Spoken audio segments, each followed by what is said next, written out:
நல்லா ஓட்டுங்க. எங்க கத்துக்கிட்டீங்க? என்ன பதிலே காணோம்.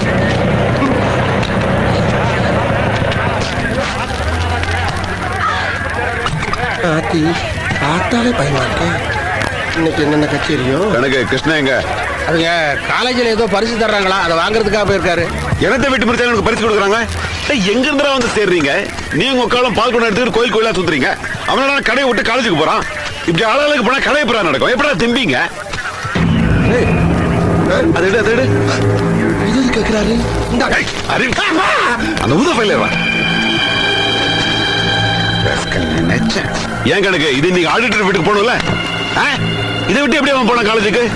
அவன் காலேஜ் போய் என்ன பண்ண? கடையில வச்சு அவன் அசிங்கப்படுத்துறது பத்தாரா? காலேஜ்ல வேற வச்சு படுத்தணுமா? அவன் ஏதோ மறந்துருப்பான் மச்சான். கொண்டாங்க, நான் கொடுத்துறேன். அவன் வேலையை அவன் தானே செய்யணும். ஒரு 10 ஆளுங்களை வச்சு கடையை எப்படி நடக்கும்? முதல்ல இப்படா இந்த கடை விட்டு என்ன மச்சான்? என்ன இதுக்கு வெளியே போய் சொல்றீங்க? வீண் பேச்செல்லாம் பேசு. கணக்கு நான் வரும்போது அவன் இங்க இருக்க கூடாது. ஏன்னா உங்களை கிளம்புடா. ஹலோ மச்சான் மச்சான் மச்சான் மச்சான் மச்சான், ஒரு நிமிஷம். நீங்க இருக்கும்போது நான் வெளியே போயிடுறேன். அப்புறம் என் தன்மானத்துக்கு இழுக்கு இல்லாம இருக்கும். சொல்லிட்டு ஏன் கூப்பிடுறீங்க? உன்னை வர சொல்றதுக்குலடா, திரும்பி வந்து காலை உடச்சு போட்டுருவேன். வந்தா தானே ஓடிப்பிய. குரங்கு மாதிரி குதியாட்டம் போட்டுட்டு இருக்க. இன்னைக்கு மத்தியானத்துக்குள்ள இந்த ஃபைல் ஆர்டர் வீட்டுக்கு போகணும்னு சொன்னல, மறந்துட்டியா? அடிச்சு என்ன? முதல்ல வீட்டுக்கு பிரயோஜனப்படுற பிள்ளையாரு, அப்புறம் படி கிழி குதி எதை வேணா பண்ணு. ஆர்டர் வீட்டுல கொடுப்பா.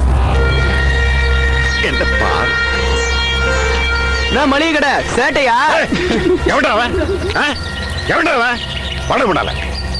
அப்பா அத்த சம்பந்தத்தை திரண்டு குதிக்கிறதுக்கு வீட்டுல வளர்க்குற நாய எருமையும் போதும். பிள்ளைங்க வேணாம். கல்யாணம் பண்ணிக்கிட்டு வருஷத்துல பிள்ளைய பேத்து போடுவீங்களா? அதை வளர்க்கும் போது தெரியும் வலியும் வேதனையும். பொறுப்பா நடந்துக்க தெரியல, படிக்கிறானுங்க.